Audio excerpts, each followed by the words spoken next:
Hello everyone, আমি অঙ্কিতা আপনাদের সকলকে পিকআপ পাইনুকে আবার আমন্ত্রণ জানাচ্ছি।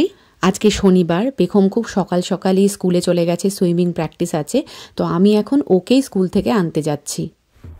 হ্যালো, কেমন গেল সুইমিং? ভালো। সব জিনিসপত্র রাখ, তারপরে স্টার্ট করছি।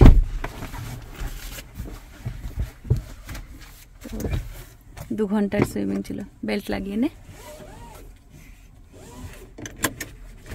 টায়ার্ড?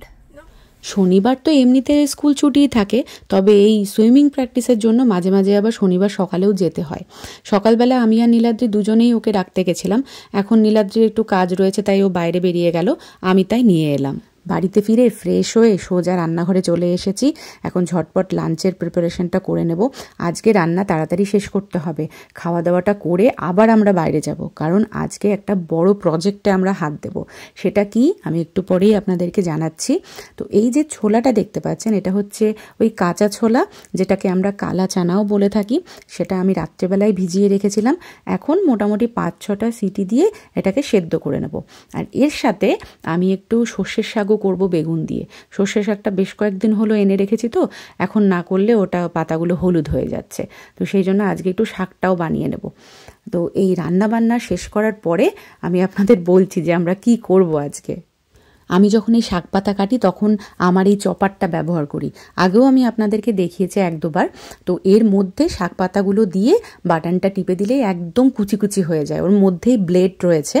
তো আমি আগে কি করি, শাকগুলোকে ধুয়ে নিই ভালো করে, তারপরে ওই গোটা পাতা শুদ্ধই এর মধ্যে ঢুকিয়ে দিই, ব্যাস। আর কিচ্ছু না, ওই হাই লো বাটন আছে, সেটা যেরকম আপনারা চপ চান সেই রকম বাটন টিপলেই পাতাগুলো কিন্তু ভেতরে কেটে রেডি হয়ে যাবে। আমি দেখাচ্ছি, দেখুন কতটা মিহি মানে কুচি হয়ে যায়। আমার তো কি যে কাজে লাগে।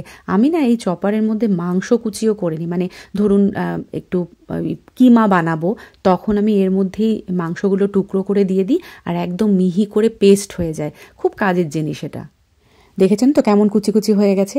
আর শাক যত মিহি করে কাটা যাবে তত তাড়াতাড়ি শাক হবে, আর খেতেও ভালো লাগে। এই শাকের মধ্যে আমি একটুখানি বেগুনও দিচ্ছি।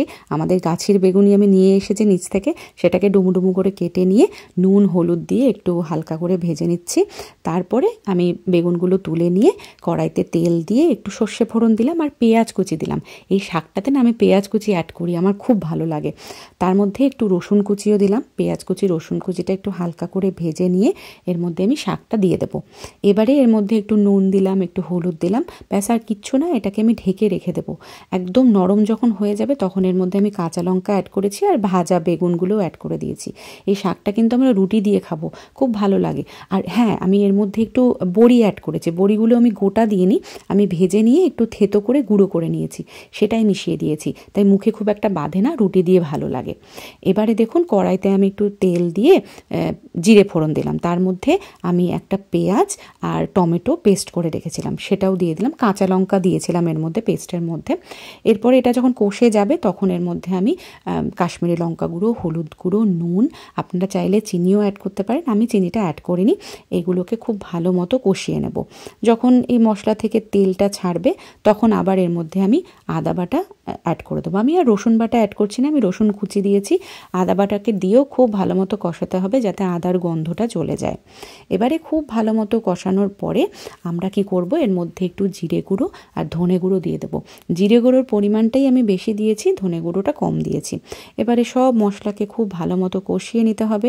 মশলার থেকে যখন গন্ধ চলে যাবে তখন এর মধ্যে ওই যে কাঁচা ছোলাটা আমরা সেদ্ধ করে রাখলাম, সেটা জল শুদ্ধই আমি এর মধ্যে দিয়ে দিয়েছি। ব্যাস, আমার কাঁচা ছোলাও রেডি, শাকও রেডি। এবারে আমাদের খাওয়া দাওয়াটা সেরে নিয়েই চলে যেতে হবে বাইরে। তো চলুন এবার বাইরে গিয়ে কি করতে যাচ্ছি সেটা দেখিয়ে দিই। আমরা এখন হোম ডিপো যাচ্ছি, সেখানে গিয়ে আমরা ঘরের জন্য রং কিনবো। আমি আপনাদের আগের একটা ব্লগে বলেছিলাম যে পেখমের ঘরটাকে আমরা নতুন করে আবার রং করব। তো যেহেতু পেখমের ঘর রং হবে, সেই জন্য পেখমের পছন্দসই রঙই করা হবে। তাই ওকে আমরা দায়িত্ব দিয়েছি যে ও যেন আমাদেরকে রংটা পছন্দ করে দেয় এবং সেটাই আমরা অর্ডার করব। তো সেটাই ও এখন ঘুরে ঘুরে দেখছে। ও দেখি কেমন কালারগুলো, বোঝা যাবে না মনে হয়। হ্যাঁ এখানে লাইট ব্লু। হ্যাঁ আমি খুব বলছিলাম আমার এই গ্রেটাও ভাল লাগছে, যেটা এই যে হাফ সি, এটাও আমার খুব ভাল লেগেছে, কিন্তু পেখম একটু ব্লু এর মধ্যে যেতে চাইছে, এটা একটু গ্রে, সেটাও বেশ ভাল লাগছে আমার। প্রচুর রঙের অপশানস, মানে যত দেখছি তত আমাদের কনফিউশন বাড়ছে।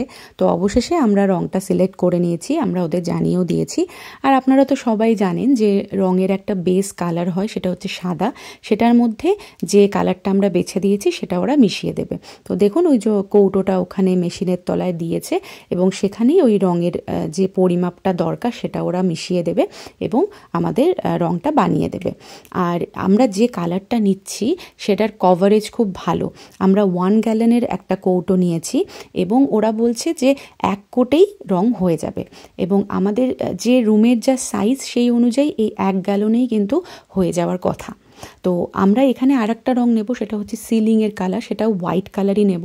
তো সেটা নিতেই এখন এসেছি এই দোকানে, প্রচুর অপশানস, সেখান থেকে একটা কৌটো নিয়ে নিলাম এবং রঙের সাথে সাথে তো আরও কিছু আনুষঙ্গিক জিনিসপত্র লাগেই, যেমন রং করার ব্রাশ, তারপরে রংটা যেখানে মেশানো হবে সেটা। তো এইরকম কিছু আমরা জিনিসপত্র নিয়ে বিলিং এরিয়াতে চলে এসেছি। এবার জিনিসপত্র কিনে বাড়ি চলে যাব। বাড়িতে এসে কিন্তু আমাদের অনেকটা কাজ এগিয়ে গেছে। এই যে দেখতে পাচ্ছেন ব্লু কালারের যে টেপগুলো লাগানো আছে দেওয়ালে, এগুলোকে বলা হয় পেইন্টার স্টেপ এবং এই পেইন্টার স্টেপটা রং করার আগে লাগাতেই হবে, বিশেষ করে ধরুন এই যে জানালা দরজার ধার দিয়ে, কারণ রংটা যাতে দরজায় বা জানালায় লেগে না যায়। তার সাথে দেখুন আমাদের সিলিং এবং ওয়ালের সাথে যে সেপারেশনটা রয়েছে সেখানেও পেইন্টার স্টেপ দিতে হবে। নিচে মেঝেতে দেখুন সেখানেও আমরা পেইন্টার স্টেপ লাগিয়েছি, কারণ ওখানে বেসবোর্ড আছে। তো সব জায়গাতেই এই পেইন্টার স্টেপ লাগিয়ে রাখতে হবে যাতে রংটা অন্য জায়গায় লেগে না যায়। হ্যাঁ, আর দেখুন মেঝের মধ্যে আমরা কাপড় পেতে রেখেছি। এই কাপড়গুলোকে বলা হয় ড্রপ ক্লথ এবং এইগুলো কাপড়েরই, মানে মেন হচ্ছে ফ্যাব্রিক মেটেরিয়ালেরই হয়। তো সেটাকে আমরা ভালো মতো পেইন্টার স্টেপ দিয়ে আটকে দিয়েছি যাতে নড়ে না যায়, কারণ এখানে আমরা হাঁটাহাঁটি করব আর ওপর থেকে রং পড়লে কিন্তু আমাদের নতুন মেঝে খারাপ হয়ে যেতে পারে, মানে রং পড়ে গেলে সেটাকে আবার পরিষ্কার করতে হবে, সেই জন্য এই কাজটা করে নিতেই হবে। তারপরে দেখুন আমরা সিলিংয়ের রং করা শুরু করে দিয়েছি এবং এই সিলিংটা রং হওয়ার পরে আমরা দেওয়ালে রংটা শুরু করব। আমাদের ওপরে সিলিংটা হয়ে গেছে, আমরা বড় ব্রাশ দিয়ে করে নিয়েছি। এবার ধারগুলো ছোট ব্রাশ দিয়ে ওই কর্নার গুলো থেকে করছি। এটা হলে আমাদের সিলিংটা কমপ্লিট হবে, তারপরে আমরা দেওয়ালটা ধরবো, 1 ঘন্টা বাদে ধরবো। ওপরটা আমরা সাদা রঙই করছি আর নিচের দেওয়ালটা আমরা পরে আমি দেখাচ্ছি আপনাদের কি রং করবো আমরা। তো এটা হচ্ছে আমাদের রঙের কৌটো। এই ব্র্যান্ডটাই সবচেয়ে ভালো, যেটা 1 কোটেই হয়ে যাবে ওরা বলছে। আর এই যে দেখতে পাচ্ছেন যে রঙটা একদম লাইট স্কাই কালারের, পেখমের আসলে একটু স্কাই কালারের রঙই করার ইচ্ছে ছিল, সেই জন্য আমরা খুব ডিপ কালারে যাইনি, আবার খুব একদম গ্রে বা মানে বেজ এই ধরনের কালারেও যায়নি, কারণ গতবার যে রঙটা করা ছিল সেটা বেজ কালারই করা ছিল। তো সেই জন্য সেই জায়গা থেকে একটু চেঞ্জ করতে চেয়েছিল পেখম। তো দেখুন এই কালারটা কিন্তু ভীষণই সুদিং একটা কালার, মানে প্যাস্টেল কালার যেটা বলে, সেই রকমই একটা প্যাস্টেল ব্লু কালারই আমরা পছন্দ করেছি। আর এই যে দেওয়ালে যেহেতু অলরেডি বেজ কালার করা আছে, সেই জন্য তার উপরে আমরা এই রঙটা ব্রাশ দিয়ে দেখুন লাগাতে শুরু করে দিয়েছি এবং যেহেতু ওরা বলেছে যে 1 কোটেই হয়ে যাবে, সেই জন্য আমরা শুকোলে বুঝতে পারবো যে আর কোনো কোট এর উপরে লাগবে কিনা। তবে আমাদের এই রং করার যে ব্রাশটা আপনারা দেখতে পাচ্ছেন, যেটা দিয়ে নীলাদ্রি ব্রাশ করছে, সেটা ভীষণই ভালো, রোলার টাইপের একটা ব্রাশ, সেই জন্যই একেবারে স্মুথলি দেওয়ালগুলো রং করা যাচ্ছে। আর অনেকটা বড় ব্রাশ, সেই জন্য অনেকটা জুড়েও রং করা গেছে, খুব তাড়াতাড়ি রংটা হয়ে যাচ্ছিল। আর ধারগুলো তো দেখুন ব্রাশ লাগাতেই হবে, কারণ ওই সব জায়গায় তো রোলার পৌঁছবে না, সেই জন্য নিচের জায়গাটা বা কর্নারগুলো আমরা ব্রাশ দিয়ে রং করে নিচ্ছি। আর বাকি যে বড় জায়গাটা, সেই জায়গাটা এই রোলার দিয়ে আমরা রং করে নিচ্ছি। খুব তাড়াতাড়ি হচ্ছিল, তবে ব্রাশটা কিন্তু যথেষ্ট ভারী ছিল, মানে রডটা ভারী ছিল, সেই জন্য নীলাদ্রির হাত কিন্তু মাঝে মাঝে একটু ধরে যাচ্ছিল। তবুও ও খুব সুন্দর করে এই রোলার দিয়ে পুরো ঘরটাকেই রং করে দিয়েছে। মেন যে বড় পোর্শনগুলো সেগুলো তো নীলাদ্রি রং করেছে, তবে আমিও কিছু ছোট ছোট জায়গা রং করে ওকে হেল্প করেছি। এখন আমি রুমের সাইড বোর্ডগুলো রং করে নিচ্ছি, তাহলে পুরো ব্যাপারটাই সব নতুন হয়ে যাবে। এখনো আমাদের দরজা রং করা বাকি আছে, জানলা ট্রিমটা রং করা বাকি আছে। দরজাটা হয়তো আজকে করব না, মেবি নেক্সট উইক করতে পারি। আজকে আমরা এইটা হয়ে গেলে, এই বেসবোর্ডগুলো রং হয়ে গেলে ফার্নিচারগুলো ঢোকাতে শুরু করব। মোটামুটি হয়ে গেছে আমাদের। আমরা যখন এই বাড়িতে 6 বছর আগে আসি তখন প্রত্যেকটা ঘরের রং নতুন করে করা হয়েছিল, মানে আমাদের আগে যারা ওনার ছিলেন তারাই করে দিয়েছিলেন, তাই আমাদের কোনো রঙকেই চেঞ্জ করতে হয়নি, যেহেতু সব রঙই আমাদের পছন্দ হয়েছিল। তবে এখন অনেকগুলো বছর হয়ে গেল, তাই ঘরের রঙগুলো আস্তে আস্তে একটু খারাপ হচ্ছে। পেখমের ঘরের রঙটাই সবচেয়ে বেশি খারাপ হয়েছিল, তাই ওটাকেই আমরা প্রথমে রং করলাম। সারাদিন কাজকর্ম করার পর প্রচণ্ড খিদে পেয়েছে, এখন ঝটপট ডিনারটা করে নেব। দুপুরবেলায় আমি লেগ পিস আর উইং পিস বের করে রেখেছিলাম, সেটাকে মশলাপাতি মাখিয়ে ম্যারিনেট করে নিয়েছে নীলাদ্রি, এবং ট্রের মধ্যে দিয়ে আমরা এয়ার ফ্রায়ারে ফ্রাই করে নেব। হেভি কিছু খাবো না, আর এই খাওয়া দাওয়ার পর সোজা রেস্ট নেব, ঘুমোতে চলে যাব। পরের দিন মানে রবিবার আমরা কাজকর্ম সকালকার সেরে নিয়ে ঘরের কাজে আবার লেগে পড়েছি। সবার প্রথমে ফার্নিচারগুলো আমরা ঘরের মধ্যে ঢোকাচ্ছি, কারণ এখন দেওয়ালের রং শুকিয়ে গেছে, তাই অসুবিধে নেই। তো এই যে ড্রেসারটা কিন্তু অসম্ভব ভারী, পেখমের জামা কাপড় এর মধ্যে থাকে। এটাকে আনার জন্য আমরা দেখুন একটা কাঁধের মধ্যে বেল্ট বেঁধে নিয়েছিলাম, সেই বেল্টের থ্রু দিয়েই এই ফার্নিচারটাকে আমরা অন্য ঘর থেকে এই ঘরে আনলাম, কারণ এত বড় ফার্নিচার আনতে গেলে আমাদের দুজনের হাতে ব্যথা লাগতে পারতো, সেই জন্যই আমরা বেল্টটার সাহায্য নিয়ে এটাকে নিয়ে এলাম। এছাড়াও এই ঘরে আরও কিছু ফার্নিচার আছে, সেই জন্য আমরা এখন কিন্তু ফাইনালি পজিশন করছি না, জাস্ট জিনিসগুলো এনে আমরা ঘরের মধ্যে রাখছি। দেখুন নাইট স্ট্যান্ডটাও রাখলাম। এই নাইট স্ট্যান্ডটা ছাড়াও আরও অনেকগুলো ফার্নিচার আছে, যেগুলো এক এক করে আনবো। তবে সবার আগে পেখমের একটা ডেস্ক আমরা রেডি করব। এটা আমরা অর্ডার করেছিলাম, সেই ডেস্কটা চলে এসেছে।